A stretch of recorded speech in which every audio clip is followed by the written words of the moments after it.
देवेंद्र जी चाय बचा थोड़ी चाय नहीं, हम नहीं चाह रहे। गुरु जी आपने आशीर्वाद दे दिया, इतना मेरे लिए बहुत कुछ है। हम तो सिर्फ आपके लिए समर्पित पूरा जीवन आशीर्वाद क्या बात हो गया आपसे बस। और कभी आओ सती अनुसुईया नाम हमेशा तैयार आप जी जो आओ चार आओ सौ कभी आओ जी आएंगे। बहुत मिशनरी लोगों के लिए हमेशा जो आश्रम का दरवाजा खुला 24 घंटे के लिए। आज हम करताल के अंदर है और भ्रमण कर रहे हैं। यहाँ चारों ओर से जो है गुरुओं के आश्रम हैं, जगह जगह पर कबीरदास जी के हैं गुरु, जो रविदास जी उनके भी हैं, समझदार जी के भी हैं और भी बहुत सारे हैं। हम आज आए हैं सती अनुसुईया माता आश्रम है। यहाँ पे जगह जगह सब लोग आते हैं। पर मैं चाहूँगा कि आप सभी दिखाएँ क्या है, सभी को दिखाएँ सही तरीके से।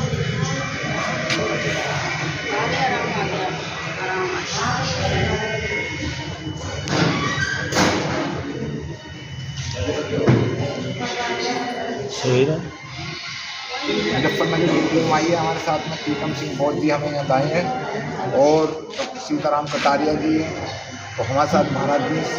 सबसे पहले जय भीम, क्योंकि मैं जय भीम वाला हूँ तो मैं क्षमा चाहूँ। कोई नहीं। अगर आपकी तस्वीर भी लगी हुई है पीछे। महाराज जी आपका स्वागत है, सम्मान है, अधिकार में आप टाइम दे रहे हैं। ये जो माता जी हैं इनके विषय में बताया जाइए, आश्रम के विषय क्या है, क्योंकि यहाँ सभी जगह जो हमने सर्वे करा है उसमें सभी जगह तो बाबा साहब उसके बाद में फिर जो है मैं उन चीज़ों का नहीं जाना चाहूँगा, उसके विषय में बताइए। ये उत्तर प्रदेश जिला मुजफ्फरनगर पावन भूमि शुक्रताल धाम है। यहाँ पे सभी आश्रम बने हुए हैं। हर जाति कम्युनिटी के लिए धाम आश्रम बने हुए हैं, चाहे वो मतलब जाट समाज के व्यक्ति हो, कबीर समाज के हो, या मतलब वाल्मीकि हो या रविदासी लोग, वो सभी के जो आश्रम यहाँ पर बने हुए हैं। गुरु रविदास जी के आश्रम यहाँ 16 आश्रम बने हुए हैं।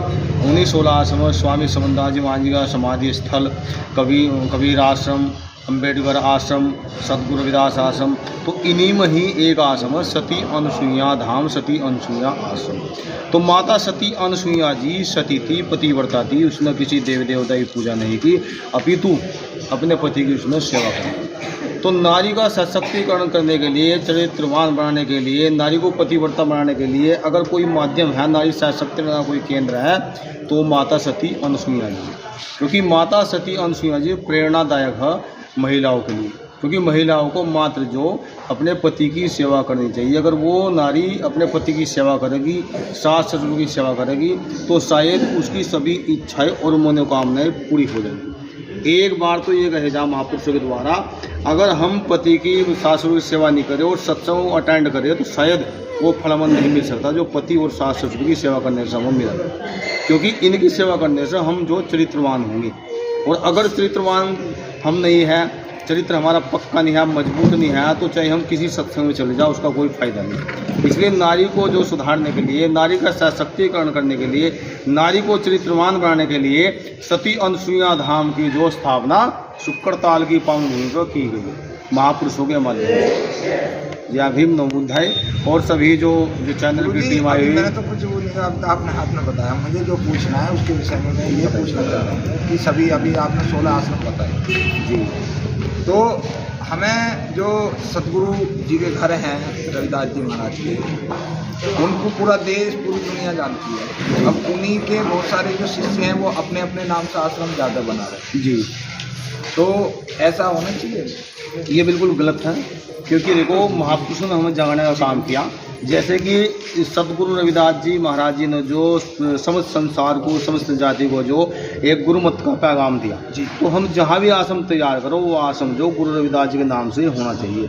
और उसमें कभी भी किसी आश्रम के अंदर अपनी प्रतिमा, अपने चिन्ह कभी नहीं लगाना चाहिए। जो गुरु रविदास जी मात्र जो फोटो या प्रतिमा लगनी चाहिए, क्योंकि महापुरुषों के जो मार्ग पर चलना चाहिए। गुरु रविदास जी महाराज ने एक साखी कहा था कि ऐसा चाहूँ राज में मिले सबन को अन्न, छोड़ बड़े सम बसे रविदास रहे प्रसन्न।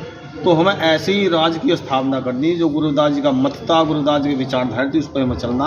अगर गुरु रविदास जी हमारी विचारधारा में हम चल रहे तो शायद गुरु रविदास जी हम हैं, अन्यथा हम नहीं है। तो इसलिए जो अन्य अन्य आश्रम बना रहे हो, गुरु रविदास छोड़कर हम अपना नाम करना चाह रहे, अपने फोटो अपनी प्रतिमा लगा रहे, तो शायद गुरु रविदास जी का प्रचार प्रसार या गुरु रविदास जी हम नहीं है, हम तो फिर अपने मन की बात कर रहे हैं। तो इसलिए जो चीज़ गुरु रविदास जी महाराज जी ने अम्बेडकर साहब ने हमें दी, तो उन्हीं दोनों तथ्यों में हम चलकर जो इस समाज का जो उद्धार करना, समाज का सुधार करना, कि गुरु रविदास जी महाराज जी ने भी जो लोगों को पाखंडवाद अंधकार से दूर हटाकर जो नए ज्ञान की जो रोशनी देने का जो काम गुरु रविदास जी महाराज जी ने किया, तो उन्हीं विचारों में हमें चलकर जो लोगों के दुखों को दूर करने का पूर्ण रूप से हमें प्रयास करना। गुरुजी, बाबा साहब डॉक्टर अम्बेडकर की सभी आश्रमों में वो लगी हुई है विचारधारा पे कुछ काम होता है? बिल्कुल बिल्कुल।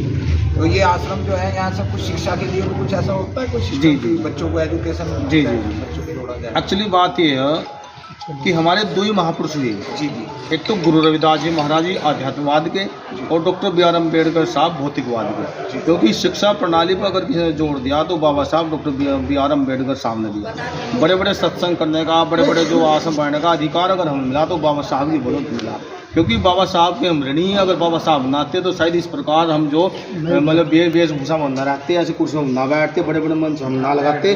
तो जब तक हमारा जीवन काल रहेगा, हमारा समाज रहेगा, मानव जाति रहेगी, तो अम्बेडकर साहब का जो उपकार हम कभी जो छुटला नहीं सकते। तो इसलिए जो अम्बेडकर साहब ने जो हमारे लिए किया, शायद किसी महापुरुष ने हमारे लिए ना किया। बड़े बड़े महापुरुष काम करते हैं, लेकिन अम्बेडकर साहब ने वो चीज़ लिखित में करी। गुरु रविदास जी महाराज जी आए, उन्होंने जो अंधकारी लड़ाई लड़ी भी, लेकिन अलिखित लड़ाई लड़ी, अध्यात्म के लिए लड़ाई लड़ी, लेकिन अम्बेडकर साहब ने उसको सबको लिख कर एक जो भारतीय संविधान बना दिया। इस भारतवर्ष के अंदर जो 3 संविधान बनाए गए, प्रथम संविधान था राजा नल का संविधान, वो कुछ समय चला, लेकिन दूसरा संविधान था मनु का संविधान, जिसे मनुस्मृति कहे जा। और मनुस्मृति के बाद में सब चीज़ों को खत्म करते हुए बाबा साहब ने जो भारतीय संविधान की रचना करी, जिस संविधान के अंदर बराबरी का जो अधिकार दिया गया, तो अम्बेडकर साहब को इसलिए हम भूल नहीं सकते, क्योंकि जहाँ गुरु रविदास जी वहीं अम्बेडकर साहब ने अपना काम किया। अगर इस कौम का, इस समाज का, मानव जाति का उद्धार करना, तो गुरु रविदास और अम्बेडकर साहब दोनों को साथ साथ लेकर चलना पड़ेगा, तभी इस कौम का, समाज का चौमुखी विकास होगा, अन्यथा नहीं हो सकता। गुरुजी, एक सवाल हो रहा है बस चलते चलते जी। बाबा साहब डॉक्टर अम्बेडकर ने कहा चलो बुद्ध की ओर जी, और मैं जितने भी आश्रम देख रहा हूँ जी, वहाँ बाबा साहब डॉक्टर अम्बेडकर की प्रतिमा तो बना हुआ है जी। रविदास को मानने वाले जो लोग हैं वो डॉक्टर अम्बेडकर को तो 95% फॉलो नहीं करते हैं जी। दूसरा नंबर वो बुद्ध को बिल्कुल अलग विपरीत धारा से देखते हैं कि बुद्ध से हमारा कोई लेना देना नहीं जी। जबकि बाबा साहब डॉक्टर अम्बेडकर ने कहा कि चलो बुद्ध की ओर जी, ना कि किसी भी सत्संग, पाखंडवाद या धर्मवाद, किसी भी चीज़ के लिए नहीं, कि बुद्ध की ओर जाना, शिक्षा की ओर जाना, ज्ञान की ओर जाना जी। उस पर क्या विचार? एक्चुअली बात ये, जो बातें जो गुरु रविदास जी महाराज जी ने कही, बुद्ध की बात, बुद्ध मतलब ज्ञान जी, वही चीज़ जो लिखी, उसी चीज़ का रिसर्च जो डॉक्टर बी आर अम्बेडकर साहब ने किया। तो गुरु रविदास जी महाराज जी और अम्बेडकर साहब की जो विचारधारा से हम सब अवगत है, लेकिन समस्या से बात की है बुद्ध एवं धम्म। अगर बुद्ध एवं धम्म की हम बात करो, बुद्ध के एवं धम्म की बात करो, तो उस बात को अगर हम देखा जाए, वो मानव जाति के जो जीवन जीने का लिया उसमें एक अधिकार दिया हुआ, वैज्ञानिक सिद्धांत आज वो धम्म। लेकिन गुरु रविदास जी महाराज जिस जाति, जिस संप्रदाय से हुए, अगर हम बुद्ध का धर्म मतलब स्वीकार करें, तो उसमें जो सिस्टम सब खत्म हो जाए, वो मानव जाति के लिए कल्याण का एक मार्ग हो। तो गुरु रविदास जी से पहले जितने महापुरुष इस कौम आए, उन्होंने मतलब कि जो मेहनत करी इस कौम को जगाने के लिए, वे शंभु ऋषि भी हो सको, वे मतलब कि जो महर्षि वाल्मीकि भी हो सको, या अन्य अन्य बहुत से संत हमारे हुए, अष्टवक्र हुए, चेताचमार हुए, ये भी हो सको। तो अगर हम बुद्ध एवं उनके धम्म को करेंगे तो इन महापुरुषों के ऊपर जो पर्दा डल जाए।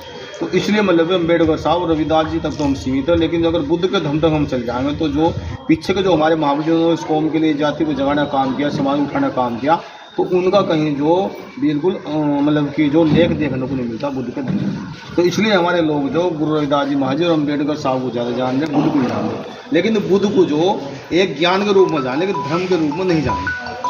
चलो, बहुत बहुत साधुवाद है महाराज जी का, आपने इतना कीमती समय दिया है। और भैया दिखाओ, आश्रम में सब लोग आए। हमारा एक निवेदन है आपसे चलते चलते जी हाथ जोड़ कर है, क्योंकि मैं बहुत कम लोगों को मिल पाता हूँ जी। जितना भी आपके पास में उपासक आते हैं इसका जी, के बाद उनसे ये जरूर कहें आप लोग, हमारी आपसे रिक्वेस्ट है कि भाई आश्रम में आप आइए, दान करिए। दान पारमिता भगवान बुद्ध की सबसे पहली पारमिता है जी। लेकिन सबसे ज़्यादा बच्चों की अटेंडेंस स्कूल की होनी चाहिए, और वो भी इंग्लिश, हिंदी नहीं, इंग्लिश पढ़ाई बच्चों की होनी जरूरी है। चाहे एक रोटी कम खाओ, लेकिन बच्चे स्कूल जाने चाहिए 100 के 100%। अगर आप मेरी बात से सहमत हैं तो ठीक है, नहीं तो मैं क्षमा चाहूंगा। नहीं, शिक्षा के क्षेत्र जितने भी में मेरे पास आ रहे हैं उनके बच्चों के स्कूल नहीं, ये तो अच्छे शिक्षा होने का खुद चाहिए। काम कर रहे हैं। अभी लाइब्रेरी देखो तो दो दिखाऊंगा। हेलो, चलो एक मिनट में धन्यवाद बोलो, है। 10 मिनट। और भैया आश्रम है गुरु महाराज देखो, के चरणों में। डॉक्टर बी आर अम्बेडकर साहब ने कहा था, शिक्षा वह शेरनी का दूध है जो पिएगा वही दाढ़ेगा। तो अम्बेडकर साहब की सबसे बड़ी जो इस बात के लिए जो काफ़ी मनन चिंतन किया जा रहा है अभी, इस चीज़ को जो बाबा साहब की उजागर करने के लिए हमने जो कोकराला के अंदर एक गरीब बच्चों के लिए विद्यालय बनाया, doctor B R Ambedkar junior high school, जो 8वीं तक का विद्यालय चल रहा है, जिसमें हमारे जो 80-90 बच्चे पढ़ रहे, उन बच्चों में जो 30% फीस में मिल पाओ, 70% फीस नहीं मिल पाती, क्योंकि दीनहीन गरीब लोगों के बच्चे जी और गरीब बच्चों को जो पढ़ाने के लिए उन्हें सही जो दिशा देने के लिए यहाँ भी सती अनुसुईया धाम के अंदर जो एक कोचिंग सेंटर की जो व्यवस्था की गई, जिसमें गरीबों के बच्चे निःशुल्क पढ़ रहे हैं, खाने की, पीने की, रहने की सब व्यवस्था जो समाज की ओर से जो चंदा इकट्ठा कर की जा रही। और आगामी में प्रयास ये भी किया जा रहा है, जो सिटी के अंदर कहीं हम बहन बेटियों के लिए, जो गरीब तबके की हमारी बहन बेटियाँ, जो मजदूरों की बहन बेटियाँ, उनके लिए भी हम जो आवश्यक कोचिंग सेंटर की हम व्यवस्था करें, क्योंकि महिलाओं के लिए भी अधिकार बराबर हो और भाइयों के लिए अधिकार बराबर हो। तो दोनों का ही चहुमुखी विकास करने के लिए हमें शिक्षा के केंद्र से सरकार जरूरी जुड़ना होगा। और हम तो ये भी सोच रहे हैं कि प्रत्येक जिला के अंदर हमारा जो एक डिग्री कॉलेज हो, एक हमारा मेडिकल कॉलेज हो, और जल्दी पश्चिम उत्तर प्रदेश के अंदर हमारे गरीब लोगों की एक यूनिवर्सिटी हो, चाहे वो यूनिवर्सिटी गुरु रविदास जी के नाम से हो या बाबा साहब के नाम से हो। सभी महापुरुषों को मिलकर जो शिक्षा के मार्ग में हमें जो काम करना, अंधकार को दूर करना। और अभी मैं आपको अवगत करा रहा हूँ कि जिला मुजफ्फरनगर के बुढ़ाना क्षेत्र के में हमने एक तपस्या करी, 21 दिन के लिए खड़ी तपस्या करी। हालांकि जो गुरु रविदास जी महाराज के धम्म एवं बुद्ध के धम्मों सिस्टम चल नहीं पाता, वो तो एक हटियो होगा, लेकिन लोगों का ध्यान अपने ओर आकर्षित करने के लिए मैंने जो कष्ट सहा जो 21 दिन के लिए। और मेरा कष्ट का विषय ये था कि उस गांव के अंदर काफ़ी लोग शराब वगैरह का इस्तेमाल करते थे, मतलब धर्मस्थलों में ताश पत्ता वगैरह खेला करते थे। तो उन्होंने उस चीज़ से हटाने के लिए 21 दिन के लिए मैंने तप किया, और काफ़ी संख्या में लोग वहाँ जुड़े। कम से कम 20-30 घरों में वहाँ आज बिल्कुल जो को सौगंध खाली, गुरु जी आज के बाद हम बिल्कुल नशा नहीं करने के, और गुरु रविदास जी अम्बेडकर साहब के विचारों को हम मानेंगे। और वहीं ताश पत्ता खेलना बंद कर दिया, और उजागर रूप से जो उस धर्मस्थल पर जो गुरु रविदास जी का मंदिर बनने में भव्य निर्माण का काम शुरू कर दिया। और जल्दी गुरु रविदास जी महाराज जी के मंदिर के अलावा वहाँ गुरु अम्बेडकर साहब की एक सुंदर प्रतिमा का जो शिलान्यास हुआ। तो इस प्रकार हम सोच रहे हैं कि मतलब कि घर घर दूर टू दूर जाकर के हम नशा मुक्ति का जो ये मूवमेंट चलाओ और शिक्षा मूवमेंट चलाओ। ऐसा भी है मतलब कि जो गरीब बच्चे हमारे, उनके लिए चंदा इकट्ठा करके उनकी किताबों वगैरह की व्यवस्था, एडमिशन व्यवस्था, उनके जो वस्त्री व्यवस्था, ये सब किया जा रहा है अनुसुईया धाम की ओर से। साथ ही साथ हम जो गरीब बच्चों की 1 साल में 2 बार शादी करने का भी प्रावधान करते हैं, और नशा मुक्ति के शिविर लगाकर यहाँ लोगों को नशा मुक्त करने का जो पूरा प्रयास हम कर रहे हैं। अपने जीवन में भी हमें जो यहाँ 12 साल हो चुके हैं डॉक्टर साहब, और इस 12 साल की अवस्था में कम से कम 5 लोगों को हमने बिल्कुल नशा मुक्त कर दिया। उन्होंने गुरु रविदास जी महाराज अम्बेडकर साहब विचार से जोड़ दिए। और आप लोगों का बहुत बहुत आभार, और मतलब कि जो धन्यवाद करें आप लोग सती अनुसुईया धाम के पावन भूमि पर आए, और हम आप लोगों को दिशा निर्देश दिए। क्योंकि बात ये, शिक्षा कभी पूरी नहीं होती, चाहे कोई एक संत हो, कोई गृहस्थी हो, कोई मास्टर हो, कोई टीचर हो, कोई डॉक्टर हो, कोई मतलब इंजीनियर हो, शिक्षा कहीं से भी किसी से ले लो, वो कभी शिक्षा पूरी नहीं होती। तो आप लोगों ने जो हमें विचार दिए, शिक्षा दी, उसके लिए बहुत बहुत आभार, आपका धन्यवाद। सतनाम, जय गुरुदेव, जय भीम, नमो बुद्ध।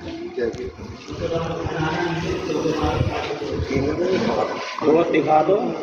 हाँ जी, पाठशाला का केंद्र तो दिखा आपको। चलो